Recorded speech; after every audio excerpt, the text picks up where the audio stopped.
Hi guys, welcome back to my channel. నేను మీ రేణు.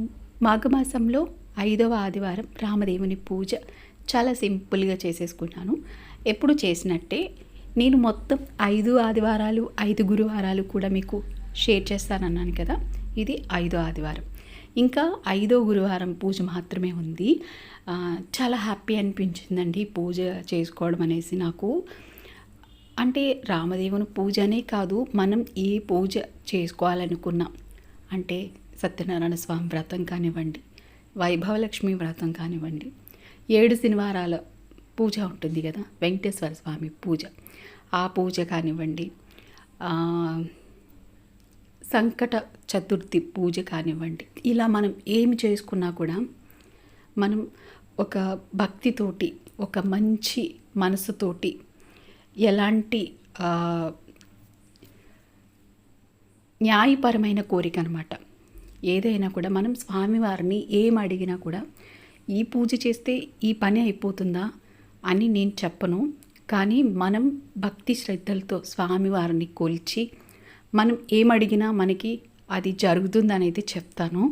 ఇది చేస్తే అయిపోతుందని చెప్పను. మీకు భక్తి, ఆ కోరిక పట్ల న్యాయం అనేది ఉండాలన్నమాట. అలా ఉంటే ఖచ్చితంగా ఏ పని అయినా అంతే కదండి. మనం ఏదైనా ఎవరికైనా ఏమి ఆశించకుండా ఎవరికైనా సాయం చేయండి, మనకి మన పిల్లలకి అది ఏదో ఒక రూపాన్ని మనకి ఖచ్చితంగా ఆశీస్సులు మనకి వస్తాయన్నమాట.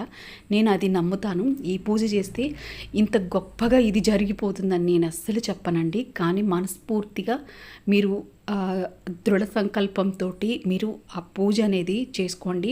మన హిందూ సంప్రదాయాన్ని నిలబెట్టుకోవాలి కాబట్టి, మనం హిందూ సంప్రదాయంలో మనం పుట్టి పెరిగాం కాబట్టి, మన జనరేషన్, మన పిల్లల జనరేషన్, వాళ్ళ పిల్లల జనరేషన్కి మన పూజ, మన భక్తి, మన ఏదైతే ఈ గౌరవప్రదమైన ఈ పూజలు ఏవైతే ఉన్నాయో అవన్నీ మన జనరేషన్స్ అందరికీ షేర్ చేయాలి. కాబట్టి ఇవి అన్నీ కూడా మనం తెలుసుకోవాలి, మన పిల్లలకి నేర్పించాలి.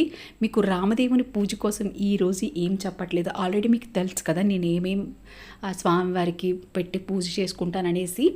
నాకు ఒకవేళ మీరు ఫస్ట్ టైం ఈ వీడియో చూస్తున్న వాళ్ళు ఎవరైనా ఉంటే ముందు వీడియోస్ చూడండి, స్వామివారి పూజ ఎట్లా చేసుకోవాలి ఏంటనేసి ముందు వీడియోస్లో ఉంటాయి.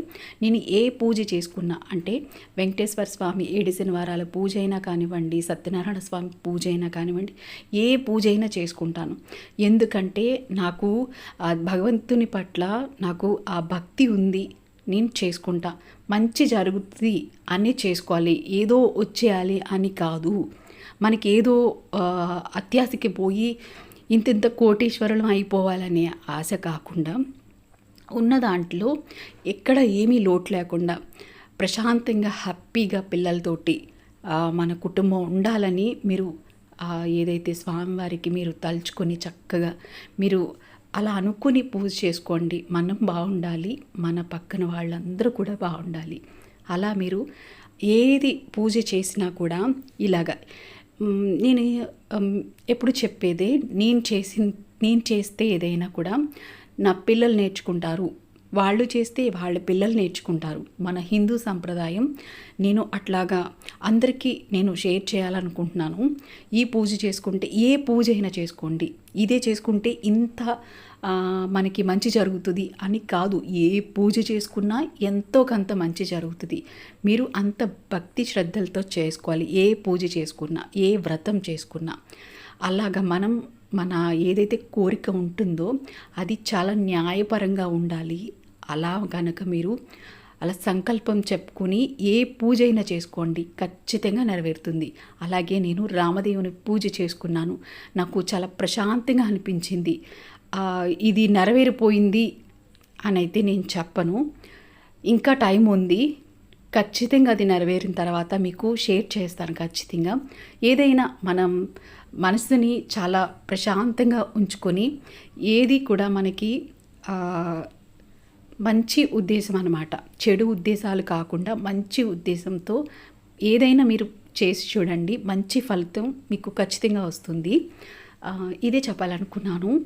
ఈ వీడియో మీ అందరికీ నచ్చితే ప్లీజ్ లైక్ చేసి షేర్ చేయండి. పక్కనున్న బెల్ ఐకాన్ని, అంటే మీరు సబ్స్క్రైబ్ చేసిన తర్వాత పక్కనున్న బెల్ ఐకాన్ని క్లిక్ చేసి ఆల్లో పెట్టుకుంటే నేను ఏ వీడియో పెట్టినా మీకు నోటిఫికేషన్ వస్తుంది. Thank you so much for watching. Bye.